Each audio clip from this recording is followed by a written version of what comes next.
নমস্কার। অরিত্রিয়ান মমে আপনাদের সবাইকে স্বাগত জানিয়ে নতুন একটা ভিডিওর সঙ্গে দেখা হচ্ছে আমাদের। আর এটা দিনটা ছিল শনিবার এটা ছিল ঠিক সকাল 11টা। আর এখন আমি এই সবজি করতে বসলাম।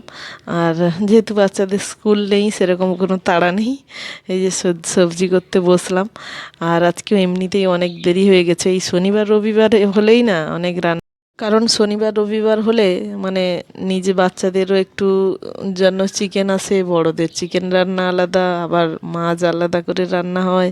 মানে দু একটা পদ অন্যান্য দিন হলে কি হয়, সবার একসঙ্গে রান্না বান্না হয়ে যায়, তো অতটা থাকে না।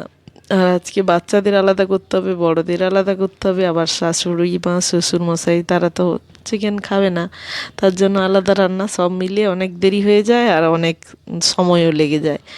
রান্না বান্নায়ও তো মানুষের, আমি দেখেছি মেয়েদের সেই রান্না বান্নাতেই সারাদিনে বেশি কাজ, রান্নাঘরের কাজ কি কম? যারা জানে তারাই বোঝে যে রান্না বান্নার সরঞ্জাম আর রান্না বান্নার ঘর, রান্না বান্নার পরিষ্কার, তার মানে একটা অফিসের কাজের থেকে অনেক বেশি কষ্টদায়ক সেই সব পরিষ্কার করা। এই দেখুন চারদিকে ছড়িয়ে ছিটিয়ে সবজি করা হয়েছে।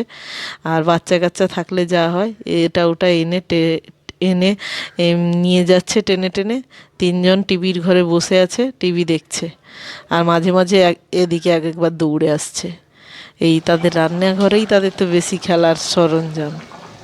তো বলতে দেখুন ঘড়িতে এখন প্রায় বেজে গেছে 12:30, আর রান্নাবান্না প্রায় অলমোস্ট সবই কমপ্লিট হয়ে গেছে। এখন শুধু বড়দের মানে আমাদের বড় মানুষদের চিকেন বসছে কড়াইতে, টকবক করে ফুটছে। বেশি তেল মশলা দেওয়া হয়নি। এটা হলো শাশুড়ি আর শ্বশুর মশাই আর শাশুড়ি মায়ের জন্য আমের টক, কুমড়ো দিয়ে আর কচু দিয়ে, মাছ দিয়ে, কাঁচা আম দিয়ে তাদের টক হয়েছে। আর এটা ছিল মাছের ডিম ছিল, তার কয়েকটা বড়া হয়েছে। তার সঙ্গে হয়েছে আলু উচ্ছে সেদ্ধ করে রাখা আছে, সেটা মাখানো হয়নি, এই যে আলু উচ্ছে মাখা হবে এটা হলো। আর এক পদ আছে, আর এক পদ হলো এই যে শাকের ভাজা, কলমি শাকের ভাজা। এই হলো আমাদের ঘরে দুপুরের মেনু। শুধু চিকেনটা নামালেই হয়ে যাবে। বাচ্চাদের চিকেন অলরেডি হয়ে ওদেরকে এক টুকরো করে দিয়ে বাটিতে বসিয়ে দিয়ে এসেছি, টিভির ঘরে বসে আছে। আর আমি বললাম এই সুযোগে একটু ভিডিও করে নিই। এই যে দেখুন খাবার নিয়ে বসে আছি, কে সোফায়, কে তার ধরে নিয়ে আসতে হচ্ছে এদিক ওদিক থেকে, আর কে সোফায়, কে টিভির গোড়ায়, এই চলছে প্রতিদিনের। এই হয়েছে আমাদের ঘরে। আর সবাই বলে কি আমরা গোয়াল ঘরের মতো করে ফেলি বাচ্চাদের খাওয়াতে খাওয়াতে। আচ্ছা তাই কি? তিনটা বাচ্চাকে খাওয়াতে গেলে টেনে টেনে, আবার তো তারা নিজেরাই সবাই বলবে যে এই বাচ্চা তো একদমই খাওয়ায় না, রোগা পিটপিটে, এদের কি ভালো করে খাওয়াও না, ভালো করে দেখো না, এরম বলবে। আবার চারদিকে তিনটা বাচ্চা ভাত খেলে ছুটলে চারদিকে পড়বে না? ওরা কি বসে বসে চুপটি করে বসে থাকার বাচ্চা? এই জন্য এই যে টিভিও চালিয়ে দেওয়া হয়েছে সঙ্গে, একজন টিভির কাছে মুখ গুঁজে দিয়েছে, আর এক একজন করে আসছে, ভিডিও হচ্ছে না সেখানে এক একবার মুখ দেখিয়ে চলে যাচ্ছে। ছোটেও বুঝে গেছে যে এইটা ভিডিও করছে মানে এখানে এসে এক একবার মুখ দেখাতে হবে, সেও এক একবার মুখ দেখিয়ে চলে যাচ্ছে। দেখুন। আচ্ছা আপনাদের বাড়িতেও তো মানে 1 বছর 1.5 বছরের বাচ্চা আছে, তারা কি সব সব কিছু কথা বলতে পেরে গেছে বলুন তো? ছোটের বাবা এত ব্যস্ত হয়ে পড়ছে যে আমার ছেলেটা ঠিকঠাক এখনও কথা বলতে পারছে না, শুধু বা ই এরকম বলছে। আর আপনাদের বাড়িতেও তো 1.5 বছরের বাচ্চা আছে, তারা কি অনেক ভালো কথা বলতে পেরে গেছে নাকি? দেখুন কেমন দুষ্টুমি। আরও তো এরা তো অনেক বাচ্চার সঙ্গে বাচ্চারা মিশলে আরও তো তাড়াতাড়ি কথা বলতে পারে, তাই না?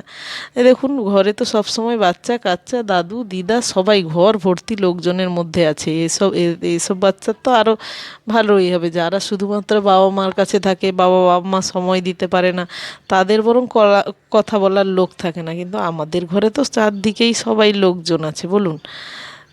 তবুও তার বাবার প্রচুর চিন্তা। কদিন আগে দাঁত উঠছিল না বলে সেই দাঁত ওঠেনি, আবার কদিন হলো বলছিল দাঁত হাঁটতে পারেনি, সেই হাঁটতে পারলো। এই যে তার বাবা আবার সেগুলো নিয়ে মোছামুছি করছে, দেখেছেন তো? কারণ হচ্ছে তার ছেলে চিকেন খেতে খেতে এদিক ওদিক ফেলে দিয়েছে, তাই তার ঘরের মধ্যে ভালো করে পরিষ্কার করে ঘরের দরজা টরজা বন্ধ করে দিচ্ছে, যাতে আর নোংরা না ফেলে। আমি বললাম হ্যাঁ হ্যাঁ, তোমার ভালো করে বলছে আর তোর বাইরে গোয়াল ঘর করছিস, যা করছিস কর। আমি বললাম হ্যাঁ হ্যাঁ, তোমাদের সুন্দর চকচকে ঘরে ঢুকে যাও তো, আমার বাচ্চারা এরকম করুক। এখন ঠিক বেজেছিল বিকাল ঠিক 6টা নাগাদ। এই যে আমি একটু মন্দিরের কাছে নিয়ে এলাম দুজনকে, কোথাও বেরায় না, কিচ্ছু করে না। আমাদের ঘরে এই হয়েছে একটা সমস্যা, যে বাচ্চাদেরকে নিয়ে বেরোনোর লোক নেই। ছোটের বাবা তো মোটেও বেরোবে না, তার ঠামি তো মোটেও বেরোবে না, তার দাদু তো নিয়ে রাস্তায় হ্যান্ডেলই করতে পারে না। আর ওই জন্য বেরাতে হলে সেই মাদেরকে নিয়েই, মারা সারা আমাদের গলিটাতে খুব রিক্সা সাইকেল বাইক যায়, বুঝলেন? এই জন্য না, এই যে মন্দিরটার গলিটা আছে, এই গলিটাতে মানুষজন খুবই কম যাতায়াত করে, গাড়ি সাইকেল কিছুই থাকে না। এই জন্য এইখানে নিয়ে চলে আসি, 2 রাউন্ড 3 রাউন্ড একটু ছোটাছুটি করে নিলে একটু সন্ধে হলেও কোনো ব্যাপার নাই, রাস্তায় আলো জ্বলে। আর ছাদের উপর তো এখন খুব সন্ধে হলে আর রাখা হচ্ছে না, এই জন্য এইখানেই নিয়ে চলে আসি। 2 রাউন্ড 3 রাউন্ড খেললো, আমি তো এই দিকে দাঁড়িয়ে থাকলাম, তারা পুরো গলিটা ছুটে বেড়ালো, কিছুটাই ছোটাছুটি করলো, তারপরে বাড়ি নিয়ে চলে আসলাম। এরকমই করি, বুঝলেন? একটু বিকেল হলে আমি এখানেই নিয়ে চলে আসি ওদের।